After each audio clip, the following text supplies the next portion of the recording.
Fuck! Fuck! Fuck! Oh, you stupid motherfucker! You're gonna find me dead! I'm gonna kill myself! Hit the fucking guy! What the fuck is he doing? I'm gonna be hanging from the bathroom! They got the leg! Don't ask me to do nothing! This is nothing! Hello. Welcome back to another episode of the Steal Here podcast, where I'm your host, Kevin Adams, alongside my partner in crime, Jersey Jerry. And we are finally back on the microphone, Jerry Don. It is time for season 2, episode 31 of this thing. Who would have thought we'd make it this far, man? Yeah, no, it's been good. It's been a good run. Haven't got canceled in the last year, so that's been good. It's up and moving. Big year this year, really big year, so I'm excited. Got a couple more opportunities this year than last year, so that's good. Shout out to TSC. Shout out to Zeds for the merch. 2 goats in the game. Appreciate them as always. But yeah, looking forward to this year. It's going to be an exciting year. This is going to be a fun one. You guys are going to love it. Thanks for sticking with us this far, making it here. The last episode we did was the Le'Veon Bell episode, and that ended up being something that was pretty wild, to be honest with you. So it's led us into what we think is going to be a very nice second season. We have some really solid interviews lined up. Like we've made some good connections with some of the guys on the team now, so we're going to have some great interviews for you guys this season. And then, shout out Zeds. They're going to hook us up with merch all season. Total Sports Enterprise. You guys will have to be checked into our Twitters. We're going to be giving away jerseys, memorabilia all season long. So those are 2 companies that are definitely in our corner. We appreciate that stuff. But Jerry, really, why we're here? Let's tell the people what we got into for the last, month or so. So Jerry was in town. We went to the Cam Hayward softball, the charity softball game. No dingers for Jerry Don, though. Tough outing out there for Jerry. 2 for 2. What'd I get? Got two singles. Did I get 2 singles? Yes, 2 singles. 2 singles. Yeah. This is a tough one. I wasn't getting pitched to. They're afraid of them. Yeah. I mean, I must have put fear in those guys last year because every ball I got was either way too low or way too outside. And, it was getting to the point, the first at bat, where I was going to walk, and I didn't want to do that. So it was a horrible pitch. I drilled it in between second and third. I just didn't have a pitch to hit. If I had a pitch to hit, I would have hit a home run. It's that simple. But Pony knew better this year. He wasn't going to let you be out there beating the ball over the field, embarrassing them like you did last year. So no, I'm sure Cam told him don't pitch to me and whatnot. I get it. It's all good. I mean, he definitely probably told them not to pitch to you, but it was a hell of a day though. Jerry ended up his flight got canceled.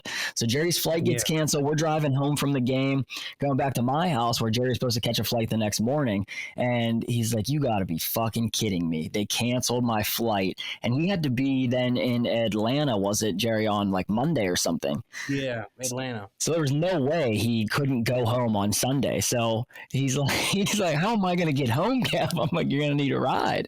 And you can tell the rest of this story, Jerry, because it is absolutely fucking hilarious. Yeah, it was just a whim. I just texted that kid Justin that helps you out with the tailgate, T-Dog. And, I mean, within seconds, he's like, I got you, no problem. Picked me up. We drove down. Justin will actually be at my house in New Jersey, where I'm at now, on Saturday. We're leaving Sunday for Chicago. Justin is driving out there to Chicago with me, so I mean, I might have found a new driver. This kid is ride or die. If you guys could understand, to put on the tailgate is a full production. Like, it is a lot of work. It's a lot of time. It's a lot of prep work. We're up very early that day, making sure that everything is done, everything's prepared. And he does the majority of the cooking. And so you have to realize for him, he was probably up at like 7 a.m. that day, and then he cooks and it was hot as hell out there that day. Yeah, so he cooks all day. I mean, he's got to be just dying, and no questions asked at all. Jerry asked him, can you drive me? Bang, I'll be there. He's at my house not more than 2 hours later, and they're on the road. I mean, that's a ride or die for Jerry Don for sure. Oh yeah, dude. Yeah, I was surprised because he cooked all day, so he must have been so tired.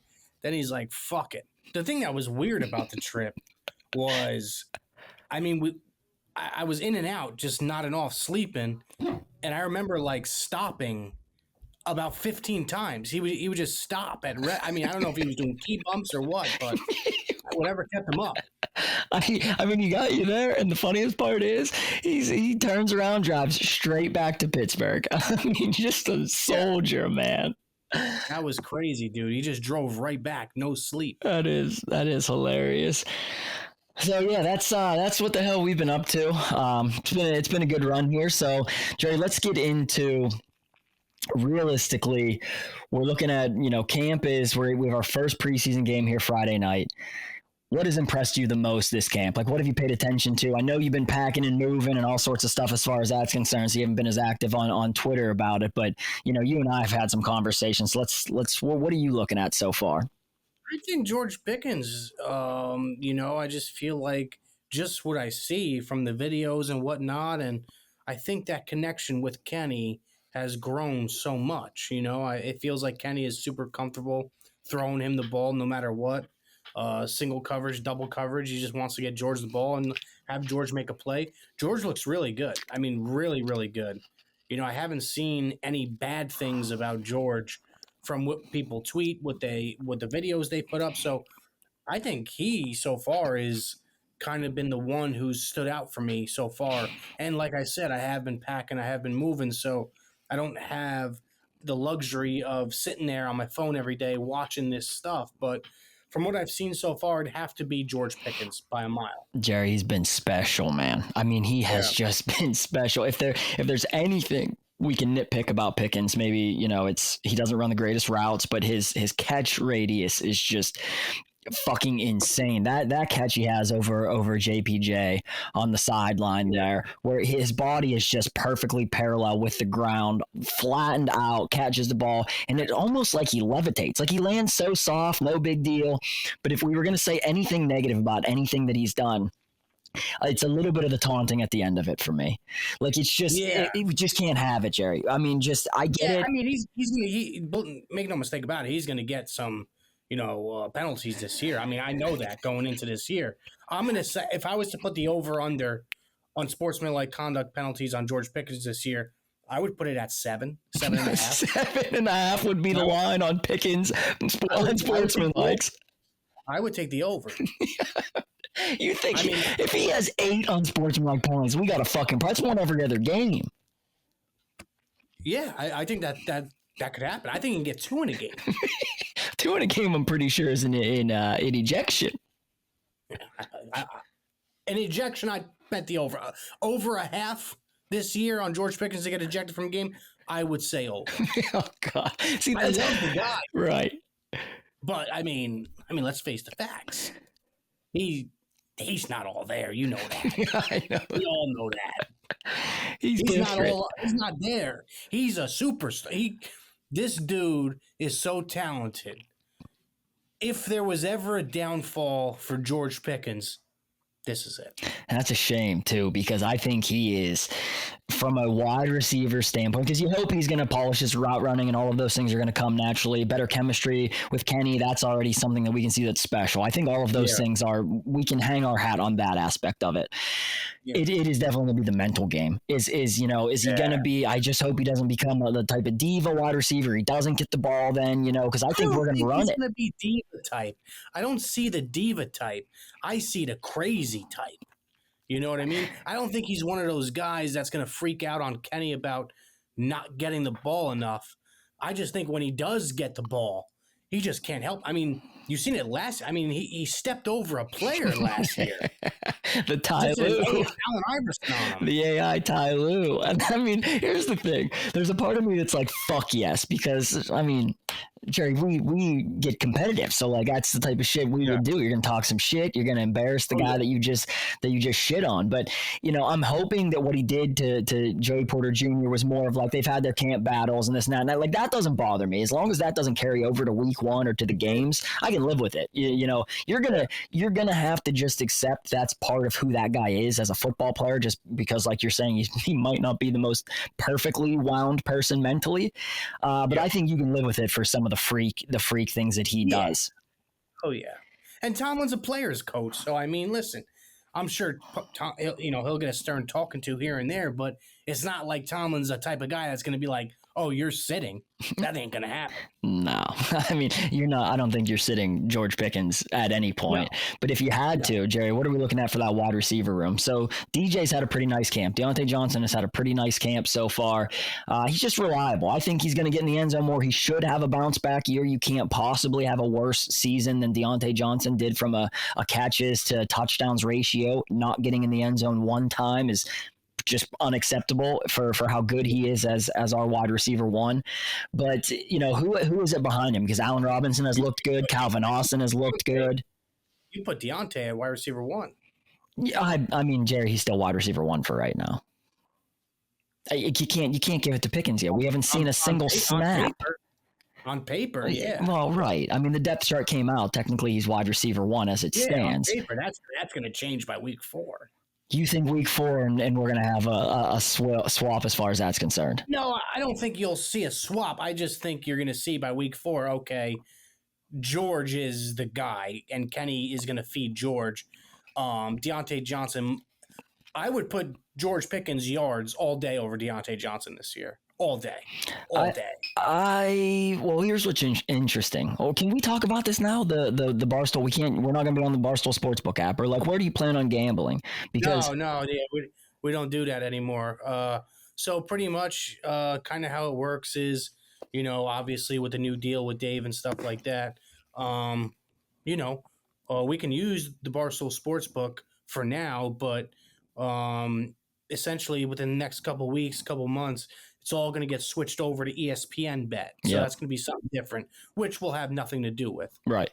So then you can pretty much bet on any platform you want then. Like we could bet on other platforms technically. Like it's not. Yeah, that's going to have to wait for I think 6 months, something around there. Wow. So you might not be gambling this season, or you might not be gambling publicly this season. Yeah. I mean, I'm not going to show any, we're not, I don't think we're allowed to show any receipts on who we're gambling with. I mean, we're gonna gamble. Yeah, I was gonna say, come on, you owe me fucking front row tickets, Jerry. Let's remind the people. Listen, I'm gonna be honest. I'll be honest. I mean, I'm balding. I'm going broke. I got no money. Yeah. You know what's fucking hilarious about Jerry saying he has no money, this bag of trash. So when he comes in for 5 days, last month, we played golf 4 straight days, and we had the Hayward softball thing. We played a lot of fucking golf. First day, we played golf at my course, at my country club, Champaign Country Club. And when you're a member at a golf course, most times you don't pay cash. It all gets charged to the member's account. So Jerry, walks out of the pro shop. He's got a new glove. He's got a dozen balls. His rounds on the account, charging food. I just got my statement yesterday. I'm like, Jesus, we ran up a digit out there, Jerry Dodd. Yeah, and then the Pirates box. I mean, that's the other thing. So we had a box for the Buccos. The Pirates, a rep from the Pirates reaches out. He's like, "Hey, Kevin, we'd love to have you guys out there." So I'm like, "Yeah, Jerry will be in town that Friday." We were playing the Giants, I believe it was. So I'm like, "It'll be a good game." We invited Pat. Our videographer came, and then Nick Tarani from Barstool. Those guys. Yeah, Cole came. Cole Matthews, he's a pit wrestler, All-American. So we invited some of the people that we talked to around the city. And so we ordered a bunch of food, and when you charge it to the box, you can run up a fucking digit. So they bring me my receipt about probably 7th inning. They close out the bar, take all the catered food away. They don't let you keep it, which is kind of fucked up because it was a $1,250 bill, and it just hands it right to me. Have to sign the fucking thing, and I mean, you're with a bunch of people. I would have never ever said like, all right, let's pitch in for this. I'm not the type of person that I am, but that on top of Jerry convinced me. He's like, I'm betting 500 on the Bucks. I'm like, oh, you should not bet on the Pirates right now. They're fucking trash. Ends up, I have to bet on it with him. That lost another 500. But on the day, I probably lost about $2,500 between the golf and the gambling and the Pirates, man. Oh yeah, that was a tough day for you. Yeah, but we had fun. It was fun. Got on the jumbotron, so that was cool. Yeah, we were on the jumbo with Pat and the boys. That was a good time. What the fuck were we talking about though? We were talking about the wide receivers. Yes. Yeah, so let's look after Deontay Johnson. So we talked about the betting and the over under on yards. So George Pickens on other sports books is about 750 yards. That's what he's projected to have for the season. Over under 750 yards, Jerry. Yeah, I think he'll have 1,000. I think 750 is so low. That's like sad, man. Yeah, but you have to take into consideration that I feel like a lot of like the books know like, hey man, the Steelers are going to run the ball and play good defense. But I feel like the offense is going to open up this year, you know? Jerry, so I would take it over. 750 yards. If you break that down, that's like 50 yards a game, I think, maybe. I mean, 10 games, you already have 500 yards if he has 50 yards a game. Another 7 games, that's another 350. I mean, 850 if he had 50 yards a game. Wow, that's low. That's really 50 low. yards a game. I mean, he's going to have some 100-yard receiving games. He's a fucking freak of nature. Oh yeah, for sure, no doubt. The over 750. I know it's insane, man. So that tells me that I don't know if they believe that the Steelers are going to air the ball out. But when you look at what we've done so far in camp, and I mean they're just training camp stats, but Kenny's pushing the ball downfield, Jerry. Yeah. Calvin Austin's making some huge plays deep, you know? And it's, I think what we're going to see this year that we haven't seen in some years past is a little bit more yak, yards after catch, because last year we were pretty much bottom of the league in that. And you know, you just can't really win when your receivers aren't getting yards after the catch. That's why it looked like Kenny had such low receiving yard games. I mean, he might have 17 completions, but he would only have like 150 yards because, I mean, they're catching the ball and dropping. Yeah. So you've seen so far in camp, they've used a lot more of the middle of the field. That's why I think Freiermuth will look good in the middle of the field. Allen Robinson has looked really reliable for Kenny, Jerry. I mean, A-Rob here are hooking up real nice out at camp. I think there's so many ways that the Steelers can beat you this year that I think it would be ridiculous to think that they don't take a step forward as far as what we're going to see from win standpoint. Yeah, I mean, look, dude, I mean, I feel like, you know, they're one of those teams that are just not really talked about much anymore like a decade ago, you know? Right. Everybody says to themselves now, well, Tomlin's going to go out. He's going to win 8-9 games, and that's going to be the Steelers season. They'll be a 6 seed, 7 seed in the playoffs. They'll lose the first round just like they always do. I'll be honest. I think this year I would say if they lose in the first round of the playoffs, if they make the playoffs and lose in the first round, I would think it's an unsuccessful season. Agreed. You can't. I would be pissed.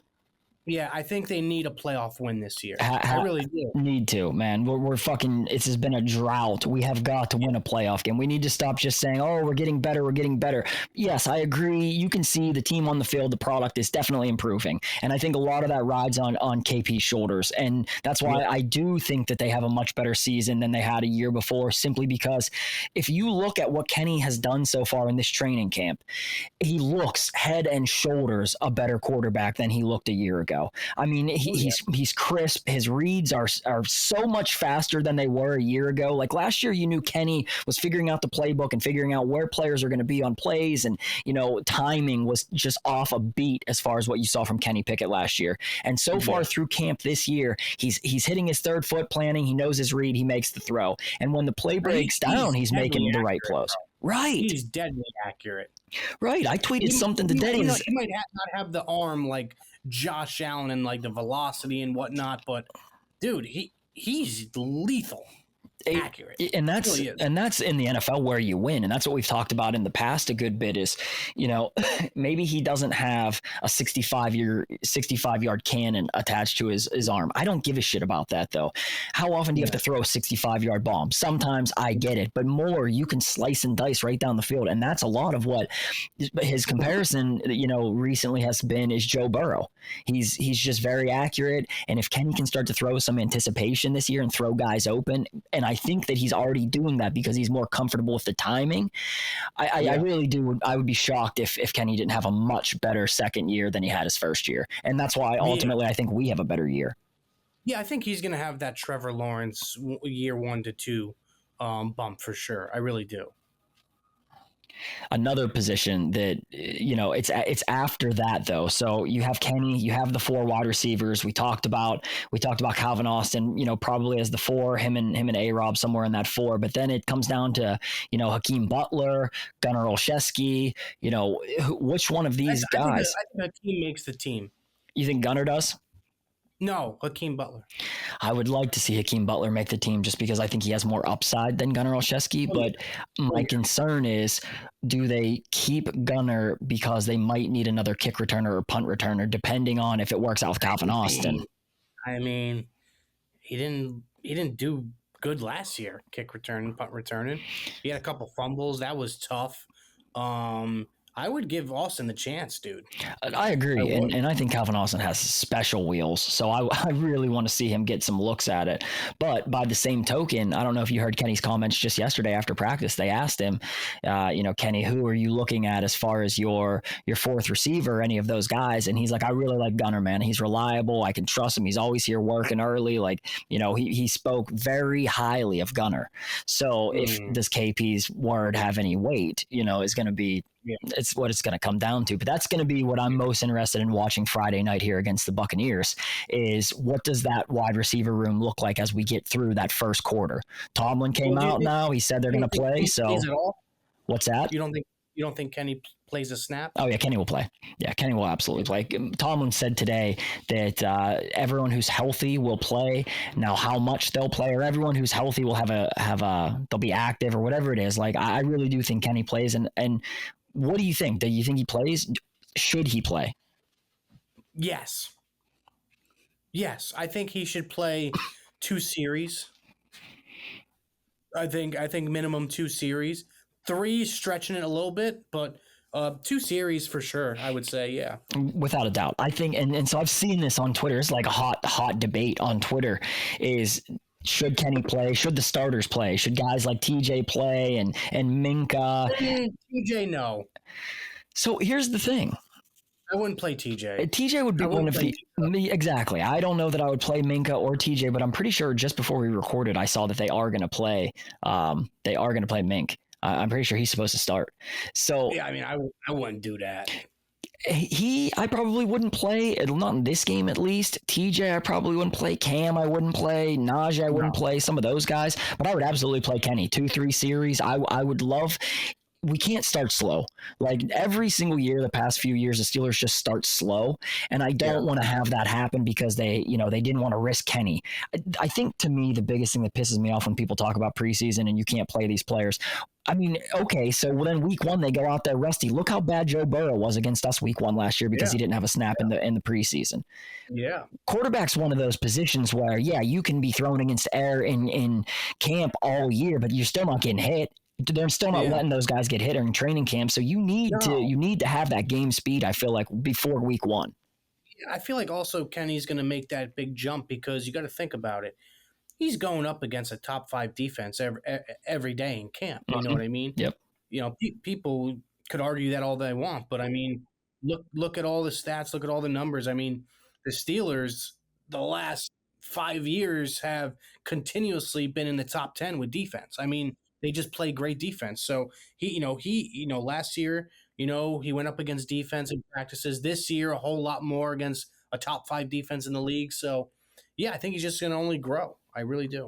And he said himself that he would have preferred to get more reps in camp last year. So I mean, I just think it would be crazy. He only has 12 starts. He has 12 game action, games. Let's not act like he's a 5-year, 7-year veteran here. He needs that time in those moments as much as anybody. So no, sure. and Kenny's a gamer. He wants to play. Yeah. Yeah, so I'm in agreement on that. I think it would be crazy to think that he shouldn't play. He's not one of those guys. No. Now, having said that, if he gets hurt, I mean, we look like fucking idiots. So yeah. I mean, listen, but at the end of the day, what are you going to do? I mean, it is what it is. Like, hey, man, every play in the NFL, somebody can get hurt. So exactly. Yeah, it sucks. But at the same time, it has to be times where preseason is different. You got to be smart. You're not going to fight for an extra 2 yards. Exactly. Like, you can't do stupid things like that. A non-contact injury, that really, really sucks. And you can't do nothing about those. But, Kenny could avoid, let's say we miss a block, a D lineman coming right at him, just drop to the floor, bro. Agreed. We can't. Just don't risk it. Don't risk it. And I'm fine with Kenny playing. Yeah. Jerry, two other interesting things that have broken down so far in camp that I want to discuss. Kendrick Green. I mean, is this guy going to be a fullback for us, or what the fuck is going on? Yeah, I don't know. It's kind of weird, dude. Like, that viral block, that was pretty crazy. That was a really, really, really crazy block. I guess. I mean, I don't think Connor Hayward's a fullback, so I think they probably understand that by now. Mm-hmm. I just don't think he is a pure fullback. I don't think Kendrick Green is a pure fullback either.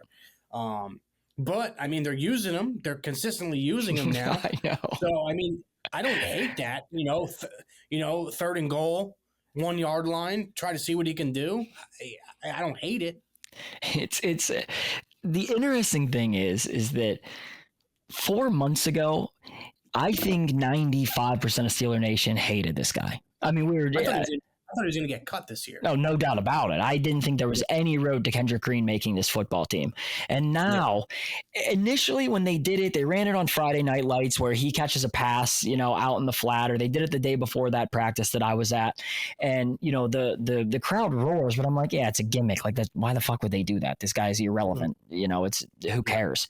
And then they are Kenny's handing the ball off to him in practice. Like, they're not wasting practice reps like that for gimmicks at this point. It's been for the last week now. You're seeing this guy in there, catch balls off in the flat. He's in there taking handoffs for 3-4 yards. I mean, it would be kind of shocking, but I guess everything that his scouting report said when he was coming out was that he was freakishly athletic. I mean, he's just not a very good lineman. From Illinois? Illinois, yeah. Yeah. Just not a very good lineman. But I'll tell you, he struggled. He was just small center, dude, really small. Something hilarious. I was just listening to a clip on Twitter of Ben's podcast before we recorded, and he was talking about Kendrick Green, and he's like, what's interesting? My last year, Kendrick Green, he's like, no disrespect to Kendrick, I think he's a great guy. I loved him, great teammate, etc. He was my center. He's like, but Kevin Colbert and the guys selected him to be my center for my last season. Last year, he never dresses, and then this year, now he's playing fullback. And so he was being snide. I mean, he came off, he's like, I'm so happy the guy's trying to find a way to make the team, but that's typical 7, like being a dick and letting them know that, it's kind of shitty how they played it out. But no, I mean, if he finds his way onto the team and he's productive, great. I still am unsure how to feel about it just because I thought we were so done with him, and now he's like this camp darling and everyone's cheering for him. And I'm like, this is a complete 180. I don't know what we're doing. Shit, I mean, I'll cheer for him now. I don't give a fuck. Yeah, right. At this point, if he's productive and he helps the team, I'm fine with it. Yeah, no doubt.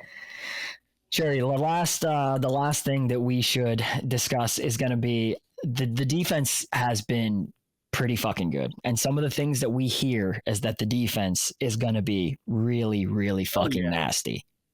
Oh, yeah. I mean, you just look at, how it's set up now. I mean, Quan is a huge addition. I mean, really fucking big, dude. Like, I think he's going to start. Oh, he's probably definitely going to start. I think he he's and gonna Holcomb start over start. Yeah, I think Landon Roberts is the odd man out in that grouping. Yeah, I think Quan is just a freak, dude. When he came on that visit and he didn't sign, I thought it was pretty much dead. I was Yeah. like, fuck, dude, I really wanted him. But then we got him weeks later, and I'm like, oh shit, dude, they're not messing around, bro. That's what I love. Omar Khan is not fooling around, dude. Cooking. He is not. I mean, they knew what we knew we probably needed a little bit of help at linebacker, maybe. I mean, I was fine. I'll be honest. I was fine with the Landon Roberts and Holcomb and Mark Robinson. I'm a big fan of Mark Robinson. I love the way that guy plays football.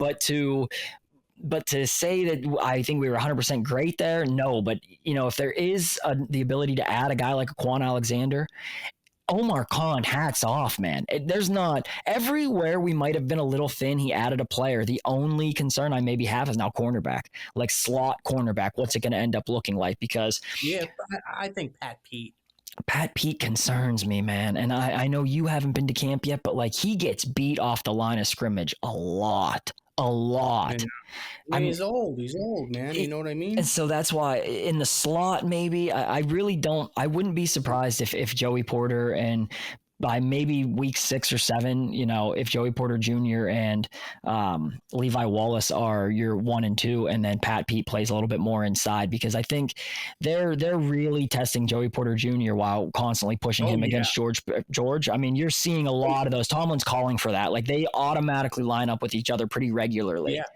Oh yeah. I think you're going to see a lot of them. Yeah, I mean, I just don't. Is Porter going to be a guy that just shadows Jamar Chase, a wide receiver 1 on every team? I don't know. Or is he going to stick to the left side? I don't know. I hope that eventually he is that kind of cornerback for us. Lockdown, doesn't matter which side of the field, like he's going there. I really hope he eventually becomes that. I would be kind of shocked if they pushed him into that role, this season, depending on how it obviously shakes out. But I would be a little bit shocked to see him do that this season. But I do think they're at least challenging him in ways that I don't remember us challenging a guy like Artie Burns when we took him with a high first-round draft pick. And I think you're seeing a little bit better out of Joey Porter Jr. I mean, he had a rough day tackling, though. Yesterday, I mean, he went 0 for 5 or something like that in tackles in that drill, and he looked bad. Yeah. Najee dogged him. I don't know. Did you see that clip? No. So basically, it's like a variation of Oklahoma's where you have the defender and then the running back ends up catching a ball, and then they start running at each other. And I mean, Porter is taking a hard angle at Najee, and Najee just stops, steps back, and he falls directly into the dirt. And, everyone goes nuts about it because he just embarrassed him. But maybe he's not a great tackler. But what's interesting was at Penn State, he was a very good tackler. Like he was a good tackler at Penn State. So I think those are things that will continue to grow. But I'm excited to see how that breaks down. Sad that we lost Corey Trice, though. Like that's just unfortunate. Yeah, dude. I mean, I was looking forward to him, man, because that dude is super long, like a freak. I heard nothing but good things from the people I've talked to, players about Corey Trice. But yeah, it sucks, dude. It sucks. I wish it never happened. I would love to see him on the field this year. Just get some reps. I just want to see him get some some actual game experience going into next year. That's so fucking unfortunate that happened. Who are you most excited to see Friday night, Jer? Like, what are you gonna be looking at the most? Friday night, most excited to see. Offensively, I would say Calvin Austin. Defensively, Leal. Really? Yeah, I would say Leal. I see. I think I'm more leaning like Darnell Washington. I really want to see what we have in Darnell Washington. I want to see, and he's the type of guy who I think in the preseason can have a big game. You think he's going to play a lot? I think he'll see a good bit of time. Yeah I do. You think a whole half, you think? Yeah, because think about it. I mean, Pat's gonna get a couple series. Pat's gonna get a couple series, and then you'll have Gentry is gonna get some time.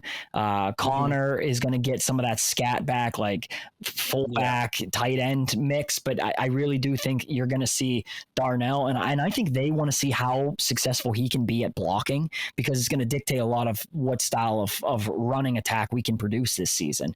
Yeah. That, and I mean, Broderick Jones, I want to see Broderick Jones versus Dan Moore. That's another big battle that I really want to start to see how that shakes out, because obviously you don't go up, trade up, and get a guy, and then he sits behind Dan Moore again for a whole year. I just think that would be crazy if that happens. I don't think he's going to sit for a whole year. I think he's going to sit for a couple weeks, though. Which would make sense. Look who we play in the first 3 weeks. Yeah. I mean, Dan Moore is going to have to go against Bosa week 1, Myles Garrett week 2, and your boy Crosby in week 3, Max Crosby. Yeah, I think Crosby actually plays the right. Does he play the right side? I'm not sure. I don't know if he might switch. He might switch sometimes. So, but those are 3 really, really hard games. Right. Really, really hard. So I would rather not throw him to the Wolves right out of the gates, unless Dan Moore just looks like complete dog water in the preseason. But a lot of things have said he's been pretty consistent. He's gotten, he looks like he's gotten better so far this season. So that's promising. Jared, what do you want to tell the people what our plans are the next couple of weeks? We're gonna do Kenny. We'll have Kenny right before the season starts, so that'll be pretty cool. And hey, you never know, we might get Kenny a couple times this year throughout the season. You guys just gotta wait and stay tuned. Yes, it's gonna be a great fucking year. There are some big things Jerry and I have been ironing out on the backside of this show the last 2 months. So yeah, you might just be seeing Kenny here and there this season on the Steel Here podcast. So we're very excited about that. So we appreciate you guys rolling with us so far this season. Next week, we'll have to do another episode, break down the game. You guys will love that. We appreciate you guys rocking with us. It's going to be a hell of a second season for us. Jerry Don, are you coming to any games? Are you going to be at any games this season? I'll be at least two. So Jerry has he's in a war with Big Cat. He doesn't get to come to as many games as he might like. So we have to rally the people to letting Big Cat know that Jerry has to be there. We need him there. Yeah. I mean, I'd love to. It's just, Big Cat's the boss. You got to do what the boss says. Week 1, I want you guys there, though. Week 1, home opener. Vince Williams committed to coming to the game. He's coming to the terrible tailgate. I want you guys all to come to this tailgate. Usually we have 400 or 500 people at the home opener tailgate. It's going to be electric. You get to drink beer with Vince Williams. I mean, I don't know a single player that played for the Steelers of the last 10 years that played with more heart than Vince Williams did. And that is exactly the type of player that a Pittsburgh Steelers should be. And so I am super fucking excited to be able to have him at the terrible tailgate. We got Le'Veon committed to the terrible tailgate in Vegas. Hopefully Jerry Don makes that trip out to Vegas with us. I don't know if that'll be the game Jerry ever ponies up on his front row seats for. No. We're getting that. Where do we play the Texans at? Houston. Week 4. Right after the Raiders game, because I'm driving from Vegas to Houston on a little 8-day road trip. Yeah, maybe I'll do that one. What's the worst stadium? Fuck off. We're not doing front row in fucking Houston, you bag of shit. We'll look into it. Even if I have to pay for half of a front row in Vegas, that's primetime, Jerry. That's fucking Sunday night football in Vegas. You're going to be there. We'll make that happen.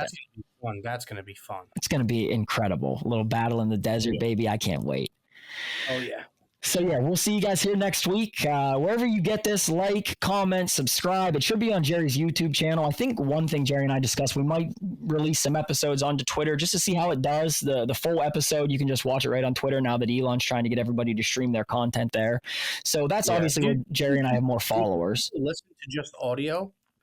Some people, Spotify, Apple, you can get it on just the audio, but I think most people are going to be, on the video, the YouTube, or if we upload it directly to Twitter. I think so let us know. Let us know in the comments on YouTube. Is uploading it to Twitter, is that something you guys would be interested in, watching the show there directly?